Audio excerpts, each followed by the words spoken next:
Benoît, Hello. t'as un rappel ce matin pour la English School Board? English Montreal School Board. Écoute, c'est la première page du Montreal Gazette. Puis tu sais, le Montreal Gazette, il est toujours bien inquiète de l'avenir des pauvres anglophones au Québec. Puis là, on dit que là, le ministre de la langue française, M. Roberge, a annoncé qu'il va déposer un projet de loi pour rediriger jusqu'à 27 000 élèves des écoles anglaises vers les écoles françaises. Et ça, ben, le Montreal Gazette aime pas ça, là.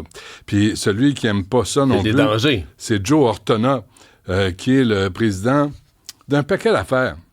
Il est président de la English Montreal School Board, commission scolaire. On n'a pas touché aux commissions scolaires anglophones. Non, on va laisser, c'est un droit constitutionnel. Ouais, puis ils traînent le monde, ils traînent le gouvernement devant les tribunaux sans gêne.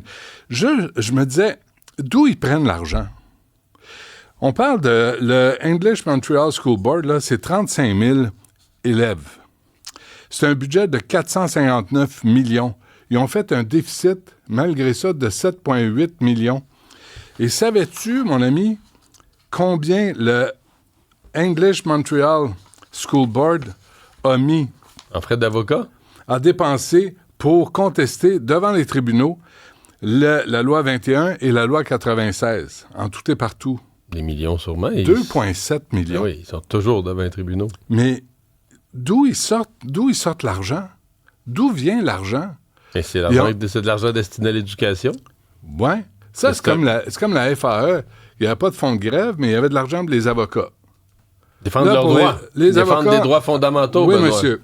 Alors là, monsieur Ortona, qui est un crinqué, là, de la communauté, là, de Québec Bashing Community Groups Network, là, qui n'existe plus. Je sais pas pourquoi ils ont changé de nom. C'est ta faute. Ça doit être ça. Je vais le prendre. C'est comme un compliment. Mais 2,7 millions. Puis je me dis, ils n'ont pas de... Puis les parents du English Montreal School Board, ils n'ont pas de besoins particuliers, eux autres. Dans les écoles publiques au Québec, là, partout, là, dans tous les centres de services, on court après l'argent. On cherche du monde. On a coupé les sorties scolaires. Eux autres, le English Montreal School Board, ont 2,7 millions de lousses pour attaquer des lois dûment votées à l'Assemblée nationale. Mais qui briment leurs droits fondamentaux. Oh, mon Dieu. La loi 21, là, que tu peux pas arriver masqué, casqué devant une classe. La loi 96, où tu dis « apprends la française ». Tu sais, la responsabilité... Là, il dit, là, on va couper les ressources aux gens qui veulent étudier, puis ils vont payer des impôts. Puis moi, la question que je me pose, c'est quand tu quittes ton pays, quel qu'il soit, et que tu décides d'aller, disons, en Espagne, Mario, avant de partir, toi, ferais-tu l'effort d'apprendre un tant soit peu l'espagnol? Ben en fait, tu poses la question fondamentale parce que eux, ce qui leur arrive, s'ils disent perdre autant de gens, là, c'est parce que c'est des gens qui ne sont pas des anglophones, qui sont des allophones, mais qui se sont inscrits aux éducations des adultes, par exemple, ils se sont inscrits en anglais. Ça veut dire, ça confirme que du côté allophone, il y a énormément de gens que dès que tu leur donnes le choix, ils choisissent l'anglais. C'est ça l'histoire. Là, on dit les cours de français pour immigrants au Québec il y a des longues listes d'attente. Puis là, on donne des chiffres. Là, peut-être. Puis en même temps, quelle est la responsabilité de l'immigrant qui arrive au Québec d'apprendre le français? Est-ce que c'est toujours à nous de prendre tout le monde par la main et tu dis, là, s'il te plaît, on t'accueille, t'as les écoles gratuites, t'as les soins gratuits, t'as l'équité homme-femme, on est une société relativement pacifique. Il y a des crinqués, il y a des fous furieux, il y en a partout. Mais quand même, là, tu dis, on t'offre tout ça, on t'accueille, bienvenue, viens-t'en, si tu veux pas mettre le feu, bravo, viens-t'en au Québec. Puis c'est trop demandé de dire, on voudrait juste que tu apprennes le française. Juste un peu. On n'est pas exigeant, là. Tu sais, on va se contenter, même si tu baragouines, on va se contenter de ça. Ben, c'est trop demandé. Alors, encore une fois, le Montreal Gazette joue aux victimes, aux pleureuses, puis ils disent, non, c'est bien épouvantable, puis ils sont en guerre contre la CAQ à cause de la loi 21 et de la loi 96. Est-ce que tu as vu ce jugement sur le référendum sur la souveraineté en Alberta?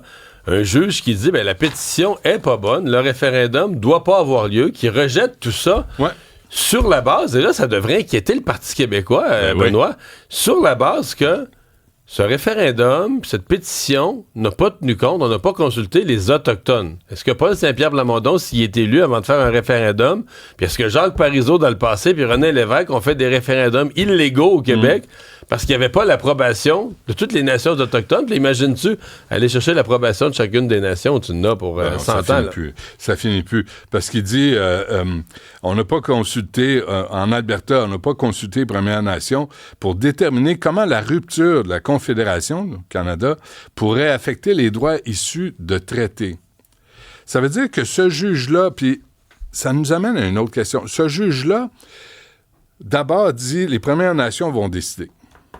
Ça, là, vous passez pas outre à ça. Moi, je pense qu'il faut les consulter, il faut négocier, il faut dialoguer, tout ça est nécessaire, puis tout à fait correct. Mais de là à dire, dans un premier temps, là, il faut que tout le monde soit consulté, puis que vous ayez l'approbation des Premières Nations. Une seconde. Ça, le Canada, il reste, vous en faites partie, vous étiez là à l'origine, mais là, on est rendu au 21e siècle.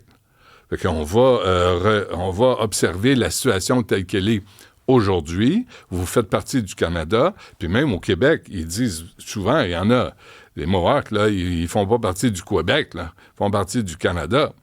Fait que c'est aussi l'absence, là, t'as eu 300 000 signatures en Alberta. Ils en demandaient 178 000 pour que ça soit légitime. T'as 300 000 signatures, et un juge dit, non, ça vaut rien. Non, ça vaut pas ça. 300 000 signatures de citoyens albertains qui disent, nous, on remet en question l'autorité ultime d'Ottawa de décider pour nous à notre place. Mais là, qu'est-ce qui arrive à la démocratie?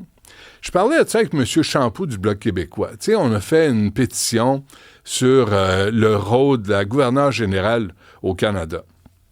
Tu fais une pétition, les gens la signent, puis là, ça vaut rien.